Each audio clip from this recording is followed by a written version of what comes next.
Niin. Onko sulla jotain niin oikein asiaa Tonilla? Ei, mä ajattelin sitä, että jos se haluaa soitella, niin soittele.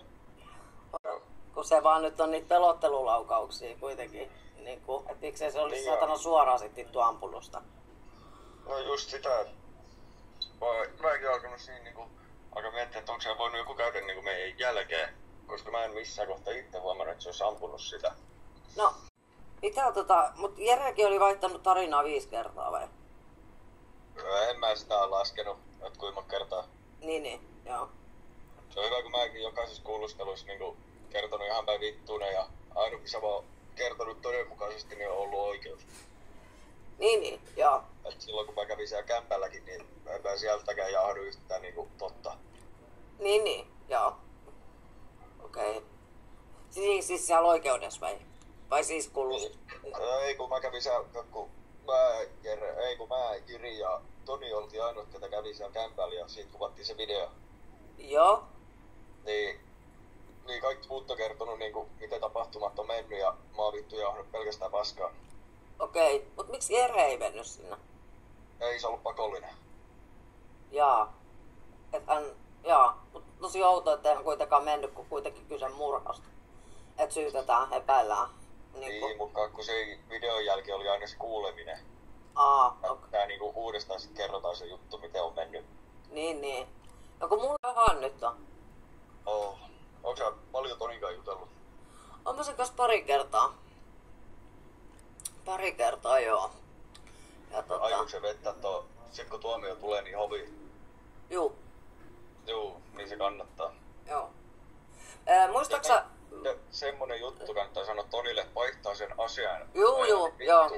Outo juttuja siellä oikeudessa niinku, tai jotain niinku... No ei oikeastaan ainoastaan ne vitun syyttäjän jutut, että se niinku vedonnut siihen, että me ollaan 3-4 tuntia oltu siellä ja että mun puhelin on paikantunut Suomusjärvi Kiikalan väliin 10 jälkeen. Niin, mut kun ette ollut edes siellä kauan. No ei oltukaan. Niin. Mun arvio, mitä mä sanoin, niin puoli tuntia. Maksimissaan 45 minuuttia. Joo. Mutta Lukakin aika paljon niin kaikkea paskaa jauhannut tuolla kuulustelussakin, että pääsee mahdollisimman äkkiä ulos vaan. Niin. Okei. No mut kuka se olisi sit voinut olla, koska en mä niinku usko, että... Mä en jollain niinku tavalla, ei niinku, kyllä Toni kaikkea tekee, mutta ei se nyt vittu murhaaja saatana oo. En mä niinku osaa niinku kuvitella, että hän nyt mikään murhaaja. Ei, enkä mäkään niinku sitä usko, niinku, että se on niinku tarkoituksella ampunut sitä. Ja mä pidän helvetin pienenä mahdollisuutena sitä, että se on vahingossa niinku osunut. Helvetin pienenä mahdollisuutena, että se on vahingossa vai? Niin, että en usko, että se on niinku vahingossakaan niinku osunut. Niin. No sanotaan, että mä näin kumminkin aika monta laukasta ja sellainen, että Roope istuu siinä niinku Tonista metrin päästä. Toni ampuu 3 metriä sivuun. Niin. Joo, aika mä ajattelin sitä, että lähetin siellä viestiä sinne yhdessä kohtaa soittaa. Ei mitään kuulunut. Okei. Joo. Niin, ajattelin, miten silloin mahtanut mennä vaan siellä. Niin, joo. Kyllä mä infoin jonkun kautta. Noin, niin. Ja jos viittit sanoa samalle, että jos Toni kiinnostaa soittaa, niin soittaa, että mä vastaan mielellään. Joo. Onko sulla silleen, niin, että pystyy ihan milloin vaan sit soittaa? Vai?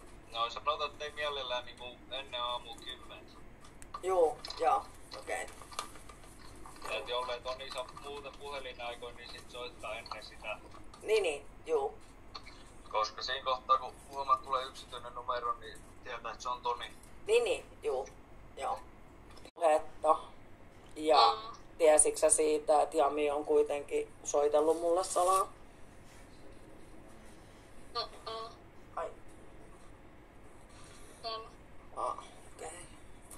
Hänhän on ihan kertonut, että hän on valehdellut